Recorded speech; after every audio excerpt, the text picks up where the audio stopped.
All right, my name is Rich Schmidt. We're here with Cassandra Fredrickson. It's July 9th, 2024, and we're at Stoller in Dayton. Cassandra, thank you so much for joining us today. My pleasure. First question, as you probably know, is why wine? Why wine? I mean, why not wine, right? But no, I don't think anybody really gets into this industry. I don't know anybody who grew up as like a little baby being, I want to be a winemaker when I grow up, unless your last name is, Mondavi or Gallo, then maybe that was, on your career path. Most people I know, and I include myself in this, kind of fell into wine, right? I was, even growing up, my dad and my uncle has a really small backyard vineyard up in Washington. It's like a retirement project that's kind of gotten way out of hand. So they've been making homemade wine for like 2 decades. And even then, I never cared about it that much. I was like, okay, it's what old people are doing, and I'm not that interested in this process. But I was going to Oregon State, majoring in chemistry and microbiology, and didn't really know what I wanted to do. I'd worked in some labs, and it was fine, but I wasn't excited to get out of bed in the morning and, go run silica gel columns. It was not that exciting to me. So I was lucky enough one summer, I got a job at a tasting room in Portland, and I was a terrible salesperson, like really quite awful. I didn't know anything about wine. So occasionally, most people were happy to come in and, just have a glass of wine and hang out. But when anybody asked me a technical question, I had no idea what they were talking about. And one day I was working the front of the house, and my boss came up to me and said that their cellar person was out sick, that it was a slow day. Would I like to go in the back and learn how to top barrels? I said, yeah, sure, why not? So there I am in my fancy, tasting room outfit, looking professional, climbing on barrels 3 high with an air pump full of hose, made a huge mess, ended up covered in wine, smelling like wine, and I never had quite so much fun in my entire life. I was like, I need to do this again. This was so fun. So I got an internship after college to go work in Napa at William Hill, then did the 2 harvests a year thing for a while, went to New Zealand, came back to Napa. I thought that was, it's Napa, it's the mecca of wine. This is, if I want to make it, if I'm going to make it here, I can make it anywhere. And then from there, went to New Zealand and came back to California, where I got my first full-time job at Talbot Vineyards in the Santa Lucia Highlands in Monterey County. It was an incredible learning experience, and I was so lucky to have the winemaker there, David. He was an incredible mentor. He was so free with his knowledge, and every time I asked why, he was more than happy to stop and explain it. I feel very fortunate because of that. Not everybody has, a boss who wants to literally impart as much knowledge as possible onto them. So that's something that I try to do with all the people that work under me as well, is, we're not automatons. We all want to know why we're doing it and know that what we're doing is useful, helpful. So it's always important to explain why. But anyway, sorry, got a little distracted there. And I worked there for a little over 4 years, actually. It was a larger facility, not too big for California, but it was about 1,800 tons, but it was all estate fruit, which was really cool. So I was able to go out anytime I wanted and, tour the vineyard, look at stuff. Our vineyard manager's office was literally down the hall from my boss's. So I got to learn a ton about, how the development of the vine, from pruning all the way to, harvesting, learning about different clones, different rootstocks, all, based on the same vineyard. So it was invaluable. I think I learned probably more than 4 years worth of stuff while I was there. But then after about 4 years, an opportunity opened up to go work at a research winery up in Healdsburg with Gallo. So, I jumped at that opportunity. It was a really small research winery based inside of an enormous production facility. So it was kind of a weird thing. You had some of the hard parts about working in a big winery and some of the hard parts about working in a small winery, but then some of the perks as well. Believe it or not, our crush pad was like a quarter of a mile away from our tank hall, and you had to drive these 2-ton closed-top tanks full of grapes backwards through a production facility, set them down, and then place them on these stands that were about like 3.5 feet high. It was a terrifying experience, but it was also, again, a really great learning experience. Go slow, learn how to forklift, learn how to deal with unstable loads. It also was a big change for me going from making, the highest quality wine that you can to doing something that's more research-based. Like, yes, adding this to one thing would make it taste better, but that's not the experiment. So we did a lot of work with smoke taint, reducing greens flavors in red wine, some Chardonnay oak experiments, just you name it. We did a gambit of stuff, and it was a really, really cool opportunity to learn a little bit more about the science of winemaking, since that's not something that I went to school for. I kind of have learned most of my stuff on the job. That part was really interesting, and because I was the winemaker there, I didn't really have anybody telling me what to do or how to do it. I kind of got to make it all up, which was really, really cool. Had my own little team of interns, and it was a really, really cool learning experience. So I was there for 2 harvests, and then after that, I, within Gallo, got an opportunity to go back to Napa. And funnily enough, it was actually the winery that I interned at my first harvest. So it was sort of like a homecoming experience. And that was a really, really cool opportunity as well. I loved the team there. Everybody was making just incredible wines. So not only did I get to work with my direct team making wines for William Hill and Louis Martini, but I also oversaw a lot of the work in the cellar for the Paulmeyer brand as well, which is a higher end, Chardonnay red wine house. So got to play around with their Poulenc sorting table, like the sorting machine with the little air gun that spits at berries out. That was so fun to get to be able to play around with such an expensive toy. So that part was really, really cool as well. It was definitely, like I said, everybody was on top of their game working there, but I'm an Oregon native, grew up just outside of this town called Banks, Oregon, if you've ever heard of it. It's really kind of in the middle of the nowhere on Highway 26 on the way to the coast. And so my family is still here. Both my parents are here. My sisters are here. My niece is here. And it always had kind of been a dream of mine to come back to Oregon to, be with family, because wine is amazing.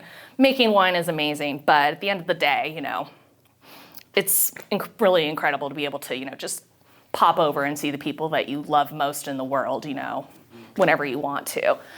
So, I was in Napa for only about a year, and I loved my job. I was super happy to keep working there. I probably would have stayed there for a while. But then I saw I was on wine jobs on a Friday night, had a glass or two of wine. I saw the job opening, and I was like, why the heck not? Like, what's the worst that could happen? They don't email you back. That's fine. So I submitted my resume, and, not 3 days later, I was actually on vacation, and I got a call from Carl, my boss, and, what was supposed to be a 15-minute conversation turned into an hour-long conversation. I had to lie to the people I was on vacation with because they would have yelled at me if I was on a work call. So I had to make something up. And it all happened pretty quick after that. And I started here at Stoller in May of 2023 and have loved just about every second of it. I have such a huge respect and love for Oregon wines, even though I did spend, 8 years in California. I, again, growing up, not just, my parents didn't just make wine, they loved to drink wine as well. So I still remember special occasions in the house, they'd pop open a bottle of Willackenzie Pinot, and that would be, like a big deal. And just the industry has, rightfully so, kind of blown up here. And it's such a beautiful thing to be able to not just make really great wine, but be able to make really great wine in a place with people who are also dedicated, where I can also, be around, be so close to family and friends who I've known for so long. It's been a dream come true, truly. Excellent. Well, I have lots of questions about all of that. Oh, okay, great. We're gonna back up for a minute. Let's do it. Let's talk a little bit about life before wine. When you went to Oregon State, Yeah. what did you imagine yourself doing? Oh, I had no idea. I was a typical college student. I was, worried about passing classes. I was worried about, who I was going to hang out with on Saturday night. Life after school was a little bit hard for me. Like, even while I was trying to figure out, how do you even apply for an internship in wine? I worked some odd jobs, worked at a restaurant and just did stuff like that, and actually did work a little bit with wine there. But I had no idea what I wanted to do. I looked at a bunch of stuff, again, things that you could do with a bachelor's degree in chemistry, which most people get a bachelor's in chemistry go to get a PhD in chemistry, and I knew I didn't want to do that. So I even got really close to taking a job at the Red Cross in their lab, and it just did not seem like a good fit, I walked through there, it's, a room with no natural light, everybody's in lab coats, and I was like, all I know I wanted to do was something that didn't involve being in a cubicle all day. That was all that I knew. So I was like, I'm sure I'll figure it out. But I was lucky enough, to find wine. So you mentioned the first job, a tasting room job. Tell me about starting to learn wine at that point. You mentioned not knowing anything or really being able to sell it. No. How did you learn it? How did I learn it? I learned a lot of it just by tasting wines there. So they had wines from different vineyards, and I knew to taste those. That was the first time I ever had Pinot Blanc. I'd never heard of Pinot Blanc before.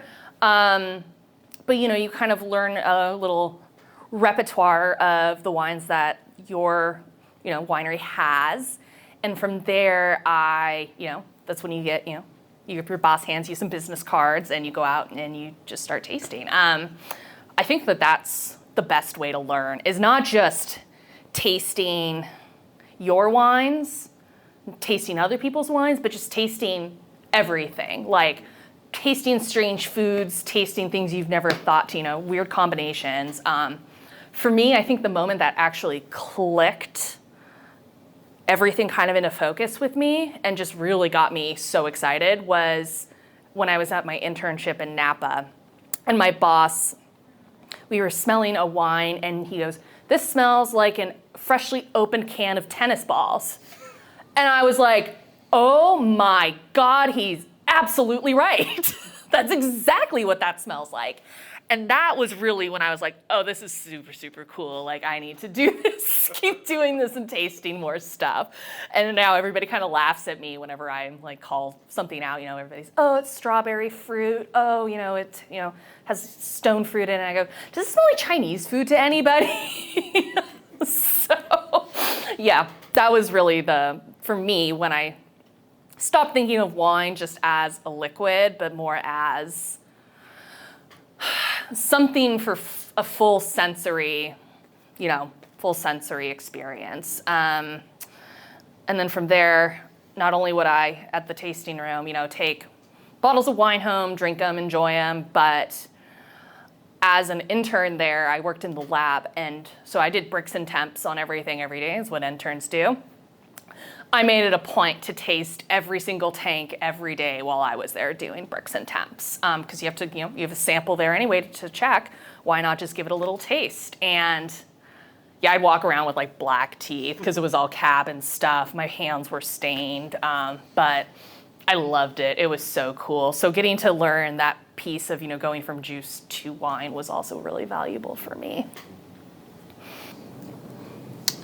Let's talk about the first experience in Napa a little bit, first internship there. Obviously, you'd had a taste at that point. What was that experience like? Was it what you expected it to be?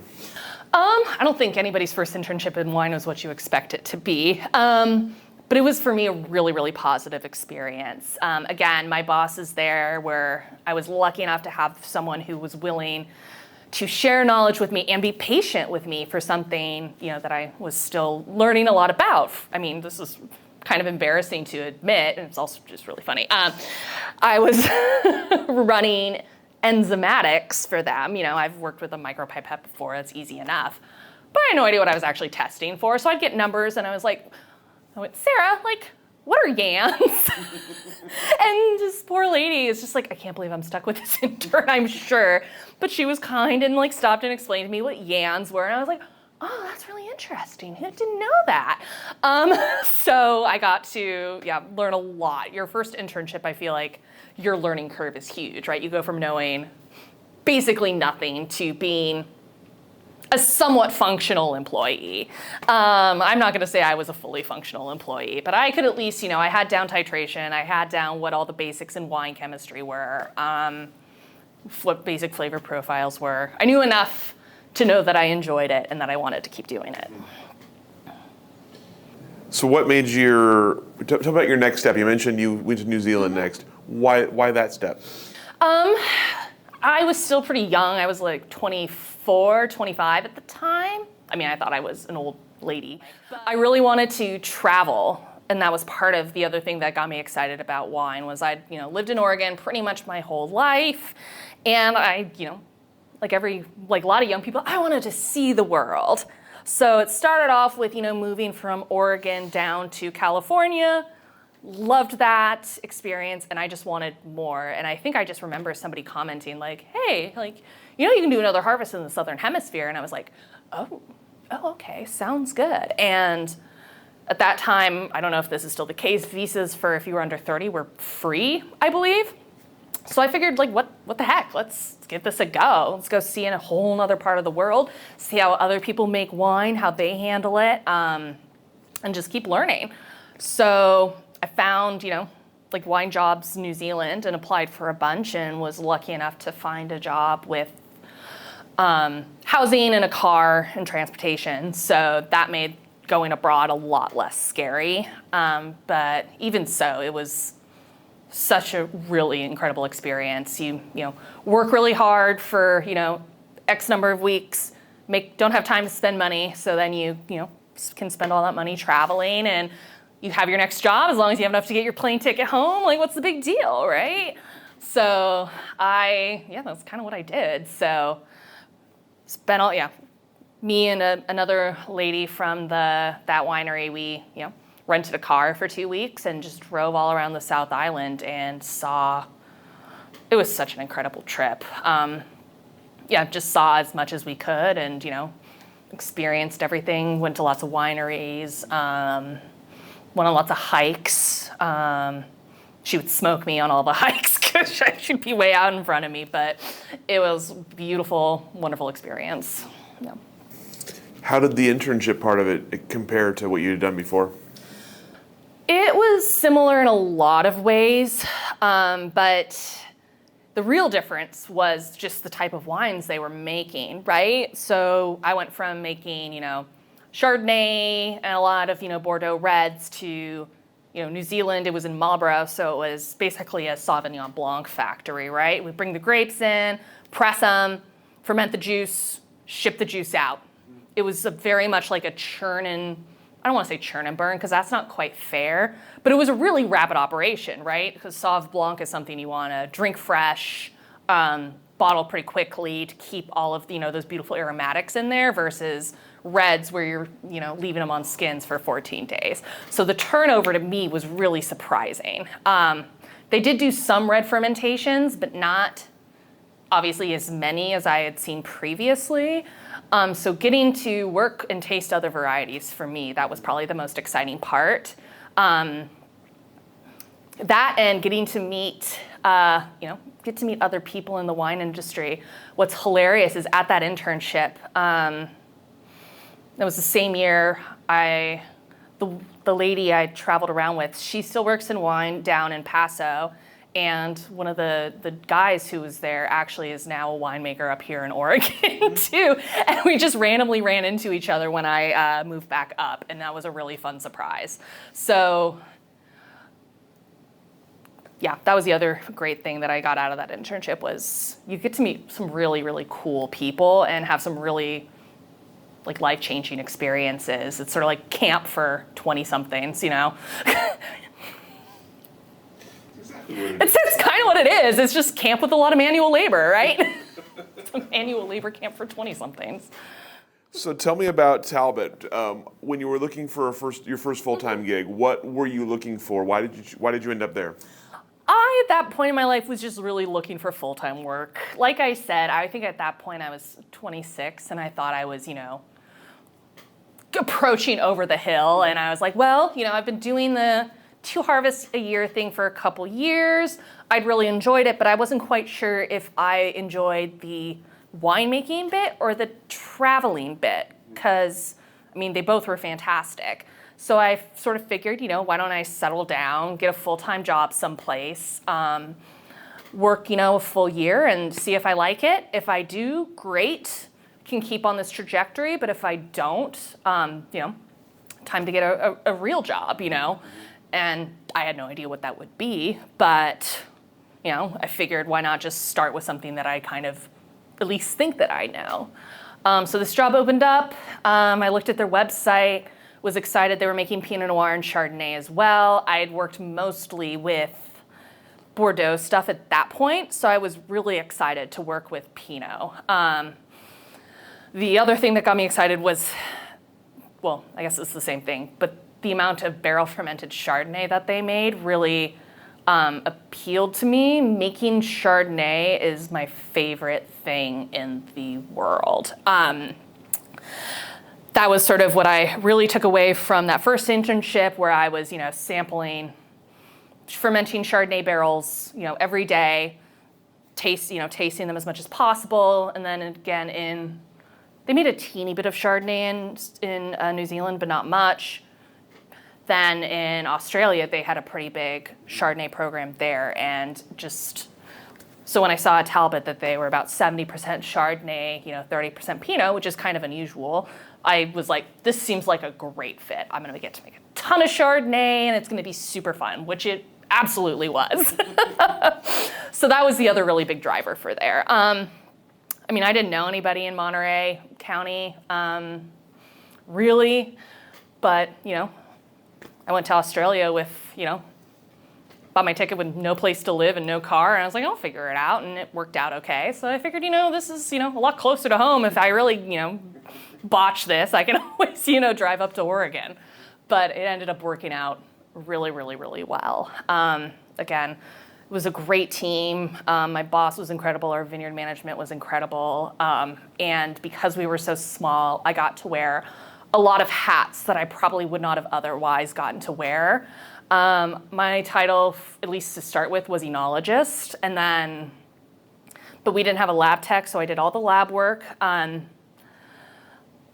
you know, managed. We didn't have an assistant winemaker either, so I got to basically do that as well. I got to manage the crew, write all the work orders, plan work for the week. If I was, you know, running a lot of the show at the winery while my boss was busy, you know, doing vineyard visits or talking to the press. And he really did entrust me with a lot of responsibility there, and I learned a ton from it, not just from successes, but also from some mistakes, for sure. But I like to think not too many. So that part was also really exciting. It was a lot of work doing all that, but it was really rewarding. Tell me about having those kind of decisions to make. You mentioned obviously successes, some mistakes. How do you approach something like that when you haven't done it before? How do you approach planning out a week and writing out work orders and things like that? You know, when you first start, you have no idea what you're doing. So I tried really hard to, especially in the beginning at least, ask for help. It's not ever good to suffer in silence, right? It's something that's taken, I still sometimes do, but I try really hard not to. But it also, you don't want to go into ask somebody for help, basically just say, I don't know what I'm doing, right? So I always would try to have a strategy, like a tentative plan, and be like, go talk to our cellar master and go, hey, like we need to get X done by, the end of the week. If we do, step A this day, B this day, and C this day, how does that sound to you? Like, can we get that done? And then usually he would be like, oh, no, which was not really helpful. So then I went and would either ask my boss or talk to one of the cellar guys who were there doing the work, like, hey, does this seem reasonable to you? And they'd go, yeah, either yeah or, you're crazy. Like, no, we can't manage to do all that. And there are some weeks where you overload, and some weeks where you're like, well, I don't have anything to do, so I guess let's like power wash the floors. But I feel like we don't have as many weeks like that as you think when you first start. You're like, oh, we're gonna have a lot of quiet time. Quiet time goes away real fast. You can fill it with a lot of other stuff. So yeah, and then just from there, practice makes perfect. You kind of learn, the people that you're working with, what their strengths are, how long it takes certain people to do certain tasks. Some people are faster than others. Some people are more thorough than others. And just working with your team as much as possible and having that open communication, I think is crucial.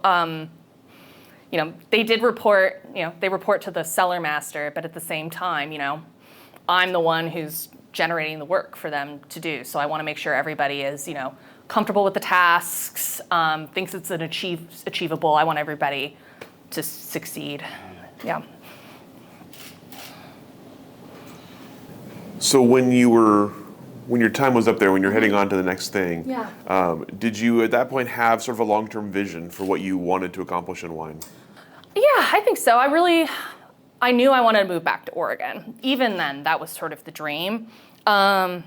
California just had a lot more opportunities, and this one looked like a really good one, so I started there. And then by that point, you've got friends in the industry in the area, so moving up to Healdsburg seemed like a good idea at that time. But no, moving back and making wine in Oregon has kind of always been the goal since I knew I wanted to do this full time. And then, eventually, like every winemaker, they think they're incredible at making wine. So I'd love to, have my own label of something at some point, or, become a head winemaker, run the show for sure. But in the meantime, I'm okay managing my, it's still pretty fun, so.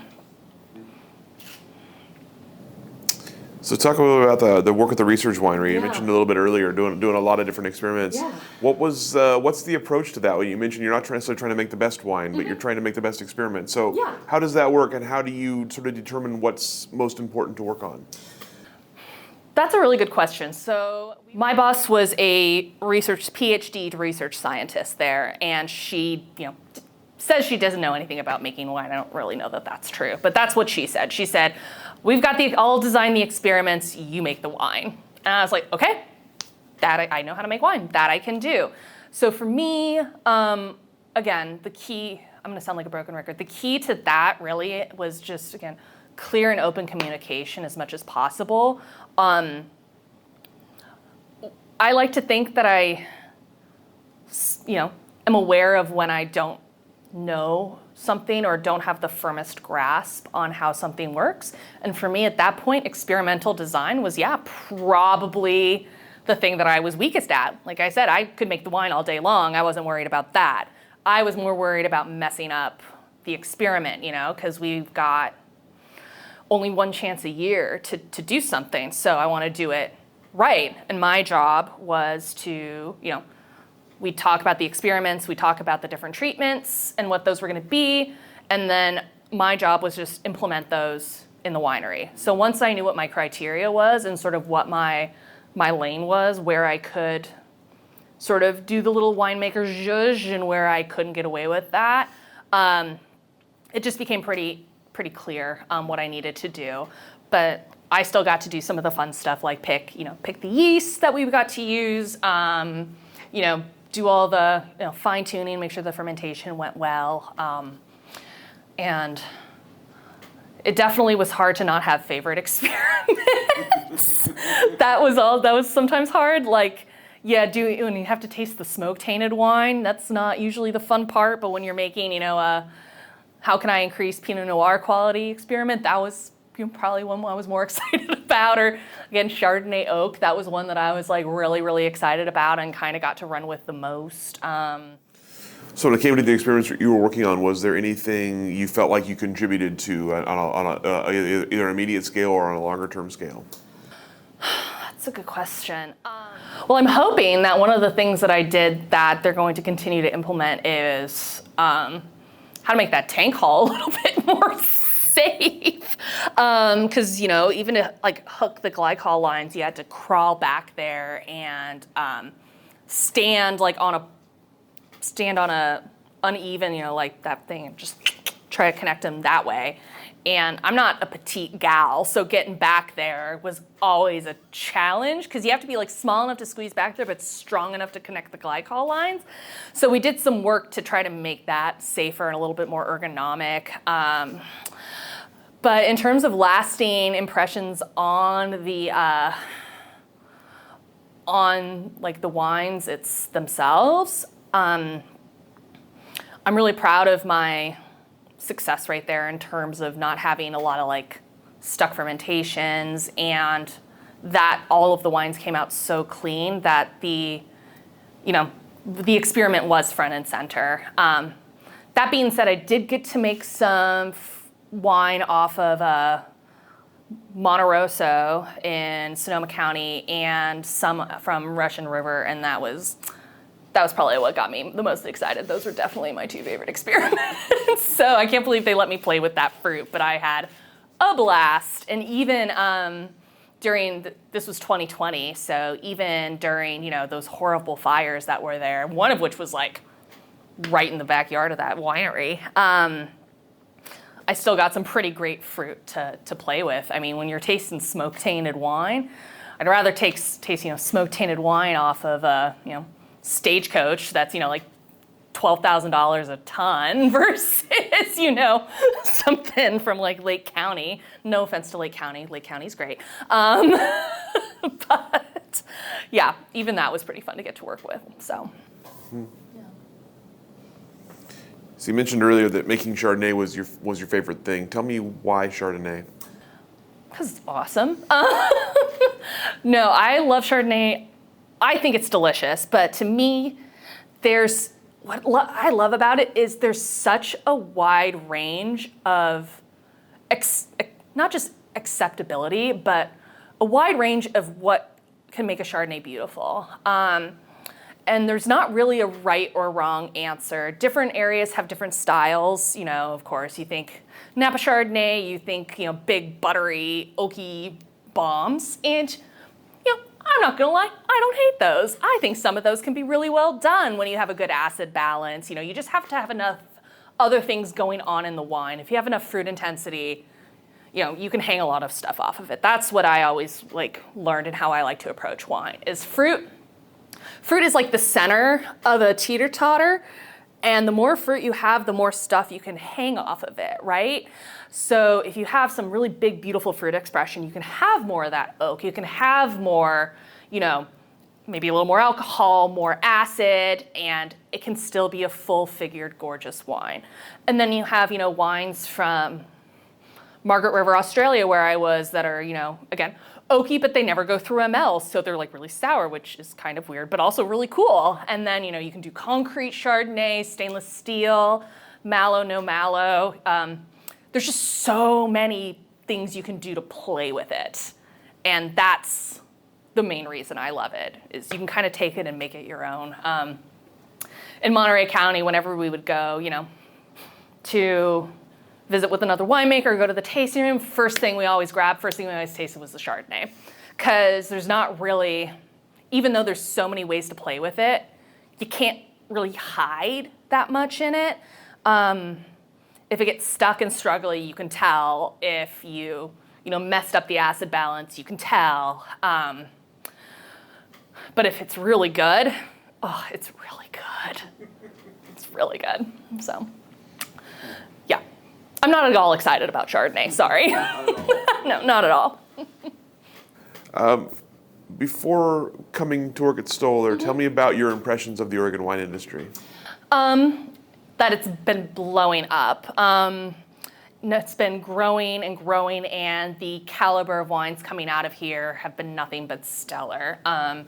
In lineups, we would taste, other Chardonnays and Pinots. So, things like Beaufrère, Lingua Franca, and Ticatera, a lot of like the heavy hitters. And I was just, at first, a little bit baffled because I'd never, worked in Oregon, and the styles were so different, but these wines were getting such great scores that I was like, okay, there's definitely something going on here.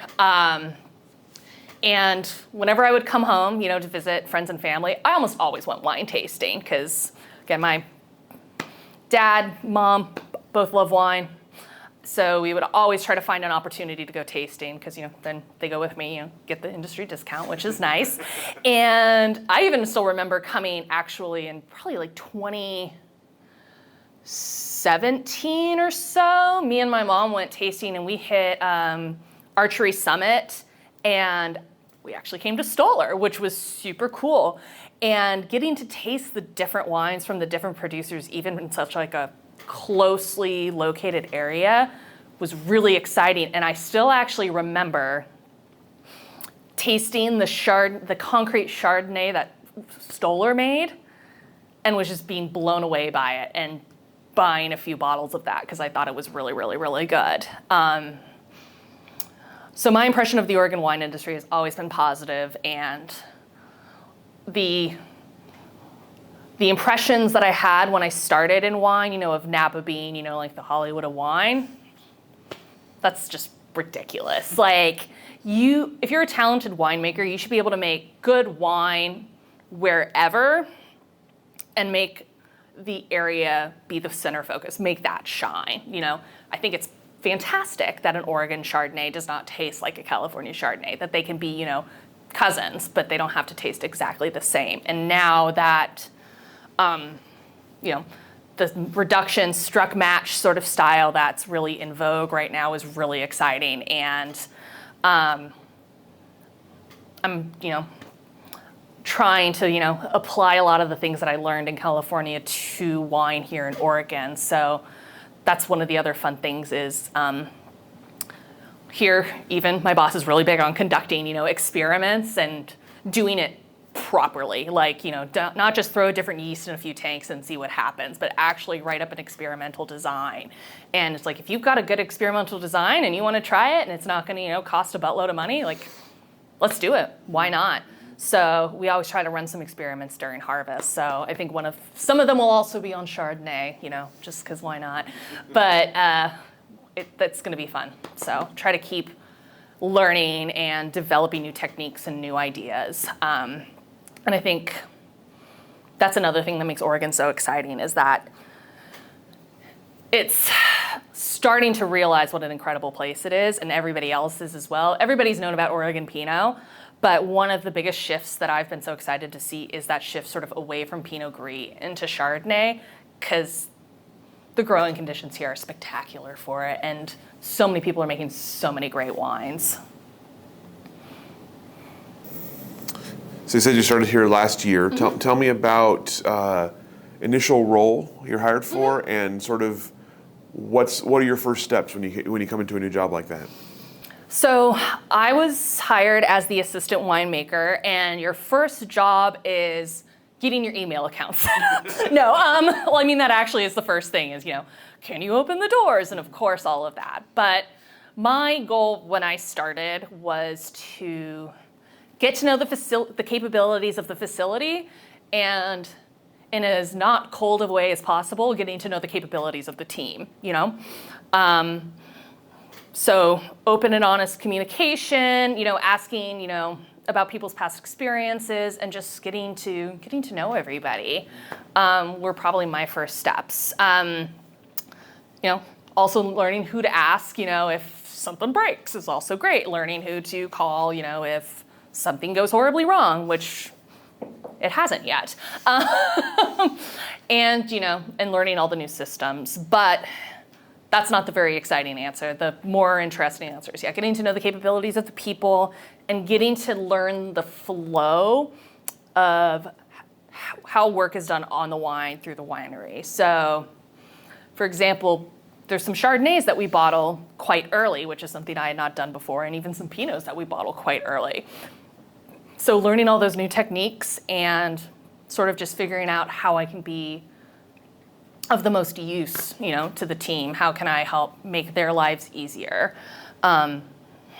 Is another, I think, really big part of the job. Assistant winemaker a lot of the time is, it's the eyes and ears of the winemaker who can't be there in the cellar, and doing your best to sort of execute that vision and make sure everything runs smoothly, and, call if you have questions, call if there's a problem, and, do your best to, keep everybody on task and as happy as possible, Baked goods never hurt. Tell me about last year's harvest. Last year's harvest was probably the most intense harvest I've ever worked in my life. Just everything ripened at once, so it was definitely a challenge. There were days, where it kind of felt like there was more fruit at the end of the day than at the beginning of the day. I don't know if that was actually true, but it was a really interesting experience because everybody on my team at that point, besides the winemaker, had not worked a harvest at Stoller. So we all were brand new, and we all learned a lot that harvest. Thank God that's not going to be the case this year. Pretty much everybody's returning. We even have an intern returning, which is so rad. But yeah, they were definitely some longer days because with everything being ripe at the same time, when you're starting to bring in Pinot before Chardonnay, something is going on a little bit weird. So, but we, got through it. We sort of, friendships and bonds were kind of like forged in the fire a little bit. But I was so incredibly proud of almost everybody on my team with how they pulled up their bootstraps and were willing to get their hands dirty and get the work done. The fact that, everybody was willing to raise their hand to hop in a tank, everybody was, we all stayed late, worked long hours, whether or not, we were paid by the hour or not. The dedication and professionalism with getting the work done while still keeping a sense of humor. I was so immensely proud of that group of people, man. Like I can't say enough nice things about my team. I really can't. So. What were your biggest takeaways heading into this harvest? Have a better plan.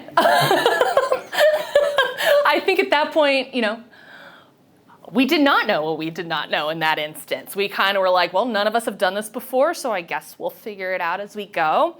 So this year we've kind of swung the pendulum the other way, and now everybody thinks I'm over-preparing for it.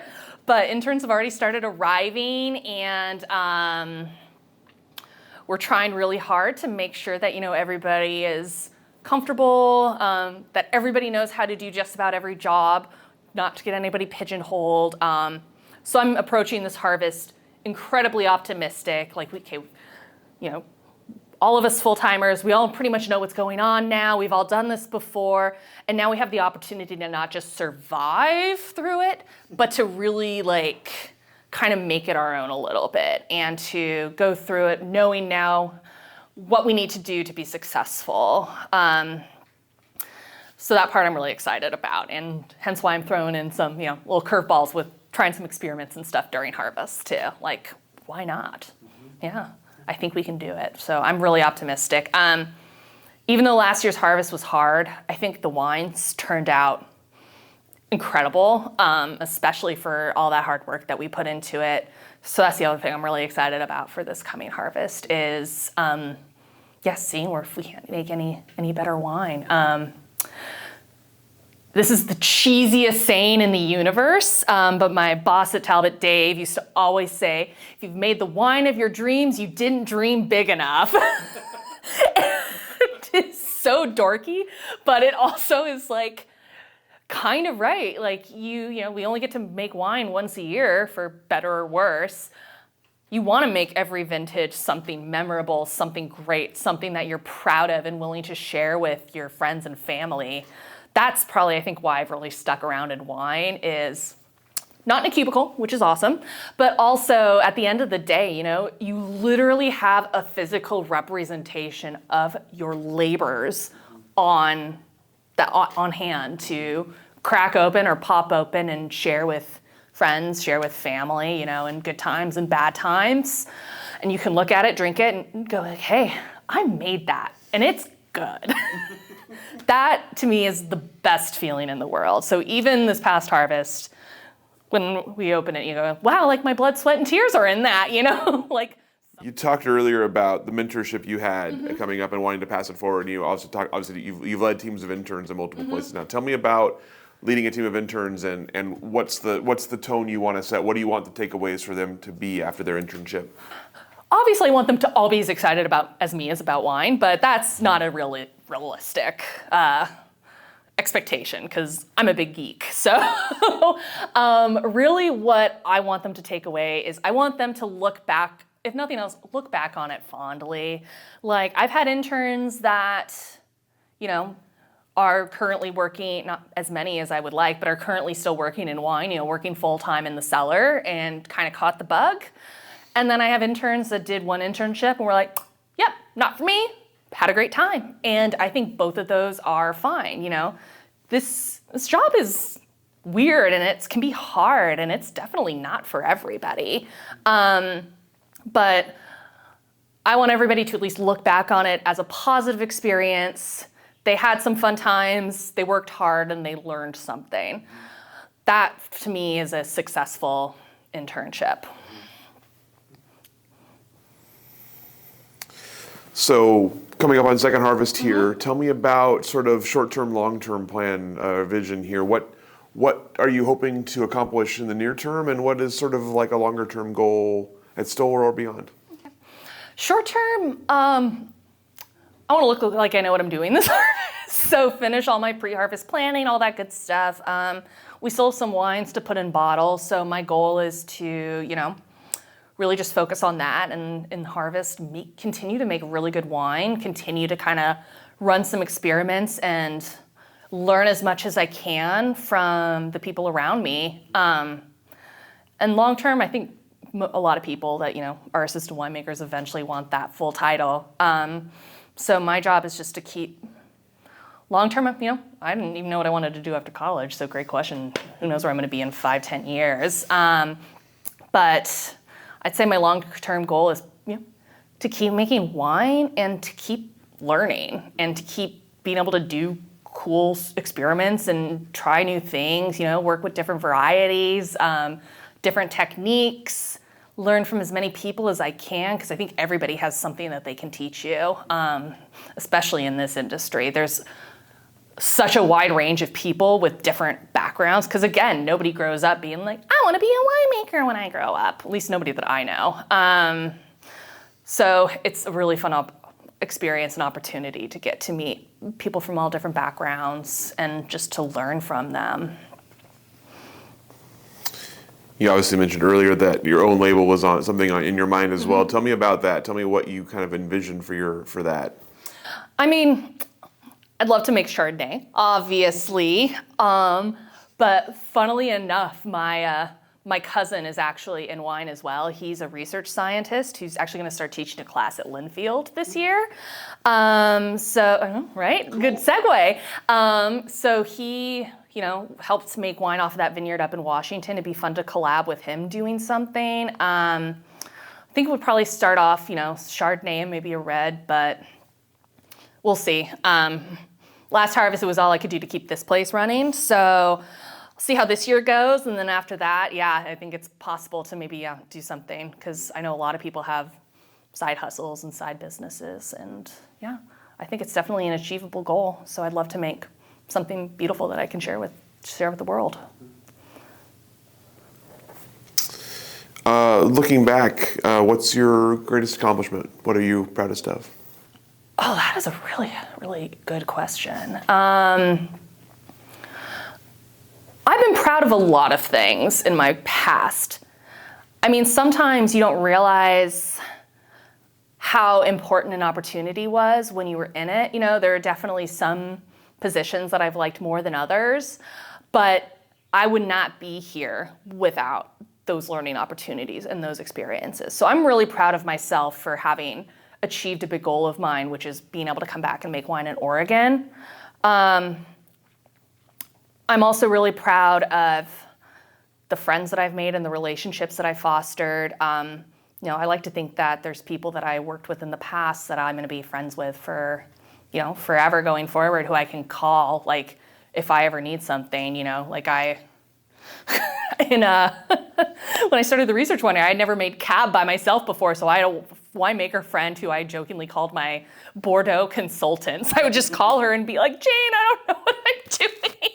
She goes, just beat the snot out of it. That's all you need to do. Just beat it up. It's not Pinot. And I'm like, okay, I can do that.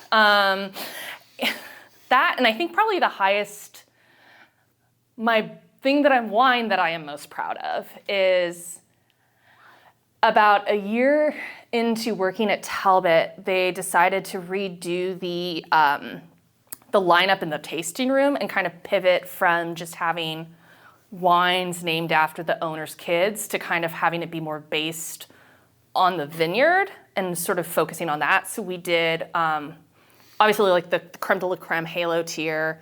Then below that would be sort of block-specific wines. And me and my boss, Dave, we decided we were gonna have a friendly competition to see who could get the highest score on their Chardonnay. So he let me pretty much just design a Chardonnay and work, you know, from grape to bottle, how to sort of design that wine and make it the best that it could be in the style that I wanted it to be. And I wish I had more of that. Oh, it was really tasty stuff. Let's see, I think we've decided that his got a higher score, but mine sold out faster in the tasting room. So we called it a draw. But being able to do that was so exciting. And that's something that I would really love the opportunity to do again. Looking ahead for the Oregon wine industry, obviously you're fairly new to it still, but what do you see as, what does it look like now, I guess, and where is it going? I think it's a great time to be in the Oregon wine industry. There's a lot of people that either have discovered it and are excited about it or are just getting into it. I think we're on an upward trajectory. There's a lot of people willing to invest money in facilities, in people, in the wines themselves. And a lot of opportunities, I think, are opening up here, which is really, really, really so exciting. Let's get as many people excited about this as possible, right? Because the more people that are excited, the more wine that we can make. And I love making wine, so that's fantastic. I think some of the challenges are going to be, obviously, you know, climate change is going to throw us a lot of curveballs, like last year when everything kind of ripened at once. That was a challenge. Obviously, you know, smoke can be an issue. I think what Oregon needs to do is just make sure that we remain flexible. I see a lot of people say like, oh, you know, we decided to pick this way. We've always done it this way. You know, we're not going to change. But ripeness is not bricks alone, right? There's other, you know, secondary physiology to a grape that makes it ripe, that makes it tasty. And I think as long as Oregon continues to trust its own taste buds, I think we'll be in a good spot. As long as we're willing to be flexible, learn, and try new things. The future is bright, man. I'm so excited to be here. I couldn't tell. Oh, no. Sorry. Awesome. That's all the questions that I have for you. Fantastic. Anything I didn't ask that I should have, or anything that we didn't cover that you'd like to cover today? No, not that I can think of. Excellent. Yeah. Thank you so much for sharing your time, sharing your story and your enthusiasm with us. Happy to do it. Welcome back to Oregon. Thank you. It's so good to be back. We'll go ahead and let you off the hook. All right. Thank you so much.